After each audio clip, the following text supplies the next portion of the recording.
Hey YouTube, so this morning I'm going to be working on my 2007 Aston Martin Vantage. The issue that I have is an emissions check light comes on to tell me that there's some sort of a problem with the emissions. After I run the OBD2 port diagnostic, I get that there's a P0133 code which tells me that it's an O2 sensor with a slow response. And that specific code 133, when you look it up, it can actually tell you which of the many O2 sensors that you have is causing the issue. This car has 4 O2 sensors. It's a V8. It's got 2 per bank of the V8, and one of them is upstream of the catalytic converter and one of them is downstream. So this specific code tells me that it's the downstream on bank 1. So one thing we're going to do is go into the car, try and figure out which O2 sensor is which. So we know we're looking for O2 sensor downstream of the cart, but we don't necessarily know which one's bank 1 and bank 2. So we're going to change one, see if the code goes away. It's pretty consistent at this point. It started off as a kind of code that would come and then you could clear it and then it wouldn't come back for a long time, maybe weeks, maybe a few months. Now it's pretty much consistent. So even if I clear the code, it comes back straight away. So we'll know pretty quickly whether this has fixed it. The O2 sensor that I bought, I did a little bit of searching around online. Obviously, I try to avoid buying the Aston Martin parts because you're essentially just paying a premium for a part that is pretty common amongst other cars. So what I did is I found someone online that was telling me that the NKT 22106 will work just fine. It has the right length of cables to be able to reach the connectors, and it also has the right plug in it for this car, and it's just, you know, the right oxygen sensor as well. So that's what we're going to put in. Trick is going to be finding where the plug is and how you get it out, and obviously the connectors. So we'll have to trace the wire back from the oxygen sensor back towards the engine compartment to figure out where the plug is and see how easy that is to change for the downstream ones. I've heard it could be a little bit difficult for the upstream ones, but hopefully this is going to be easier. But we won't know until we get under there. So let's have a go. Okay, as you can see, I got the car jacked up. It's pretty difficult to jack up an Aston Martin because the jacks don't very easily slide underneath. But did manage to get it done. I've done this a few times, but I seem to do it a little bit different every time. The stuff that we're trying to access is right in the middle of the car underneath the seats. So essentially, you know, lengthwise right in the middle of the car. That means putting it up on ramps at the front wasn't going to help me, or ramp to the back wasn't really going to help me, wouldn't give me enough space. So I had to jack up from the middle. I've got the part that we're going to put in. After doing a little bit of research, found out that the downstream oxygen sensor is going to have a blue connector and the upstream is going to have a green connector. So we know that this is a downstream O2 sensor issue from the codes that we got. This one comes with white plugs, but apparently it's just a generic version of the same part, just without the blue and green color coding that Aston Martin uses. So I'm going to get underneath and I'm going to take a look at where those clips can be found so that we can see how we're going to get this out. The part that looks like it might be the most difficult is going to be getting the oxygen sensor out. There's not a lot of clearance. It's mounted on top of the cart, and so it's going to come out upwards into the car, so I'm not really sure how much space there's going to be there. And also we're going to have an issue with getting the connector to the front of the car because there's a heat shield in the way. It doesn't actually have to go very far, so I'm going to try and just push it forwards, but that could be a little bit of a trick. All right, not a lot of room to move around down here, but there's the plastic connectors for the O2 sensors, so that's what we're going to unplug here. You can see there's a rounder shaped plug, and the blue one again is the downstream one.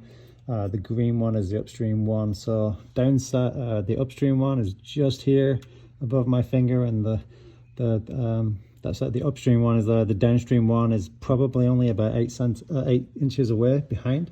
On the US passenger side, there's the equivalent one. So we've got them really close to each other here. The cats actually start to come together directly above my head, and so this is about the amount of space we have, and you can kind of just about see the sensors there.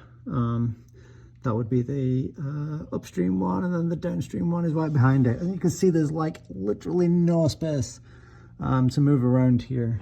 And you got this heat shield in the way, so I'm not entirely sure what I'm going to do at this point, but hopefully I'm just going to be able to get a wrench up there and back these out, and then you can see the heat shield is going to get in the way to get in the cable. Somehow I'm going to have to get the cable threaded forwards down to that point. So yeah, let's give that a go. All right, let's give this a go. I'm in a super cramped position with a 7/8 inch wrench, and I've got it to loosen up on this side here.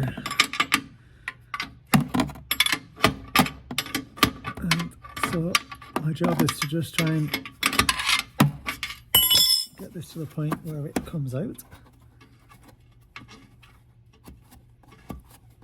There's some tension on the wire that is screwing it back in again, and there's not really a lot of space to move around here, but it's working. I'm getting it. So you're probably not going to be able to see much on the camera, but trust me, I am backing out the rear oxygen sensor and twisting the wires like crazy. It wants to, if I let go of it, it just wants to like screw itself back in again, just because of the tension in all the wires. But there it goes, it's out. Now let's see if I can actually bring it down one-handed. There we go, oxygen sensor out. So hopefully that's the right one. There's no way of knowing. But the next step is going to be to move the blue clip. Let me redirect the camera over there and we'll do that. Okay. Again, pretty inconvenient little job here, but I've managed to unclip this. And there we go, out it comes. So hopefully there's a way of pulling the sensor and getting the cable to move, and then my hope is that I'm going to be able to use a piece of like wire for hanging pictures and be able to feed it through, so I can grab one and put it through. But I don't feel like one moving and the other one, like if I pull on the cable on one end, I don't feel it moving on the other end, which is kind of concerning, which either means, I don't know, but it's whatever is stopping it is underneath this heat shield, and I really don't want to have to take this heat shield off, because I think I would have to, in order to actually get it off, I'd really have to drop the exhaust, and that was not really something I had in mind here, but I might be out of options. I don't see how I'm going to get, okay, actually it is moving, so the question is, do I want to risk it? Do I want to pull it through? If it gets stuck, I am stuffed. Well, I suppose I'll be no closer to getting, well, I won't be able to get this job done tonight, and I won't be able to put it back together again and use the car. But I think the main problem is the plastic shielding, the rubbery shielding on the wires themselves is kind of sticky. Sticky is not the right word, but it doesn't glide. Okay, but I think, yeah. Okay, I think I might be able to pull it through. And we're just going to have to hope that it doesn't get stuck. Alright, let's give that a go. Alright, old oxygen sensor is out. the one with the blue connector, and the new one is here with the white connector. And what I've done is I've left a little bit of wire that I'm going to tie this to and pull this through so that it comes down. I'm able to connect it there. So it's like super difficult to see that bit because there's like no room under here. But yeah, that's where the wire comes out, and that's where it's got to go. It doesn't have to go very far, only about 8-10 inches, but that is all underneath the heat shielding. So if this works, I'll be able to just thread that through, hook it back up again, and then we'll find out whether I even have the right oxygen sensor. So just to finish off, I was able to pull the wire and connector through and reconnect the O2 sensor on the US driver's side of the car, and I was able to get the O2 sensor back into the hole and lock it back into position. It does, because the cable is threaded through.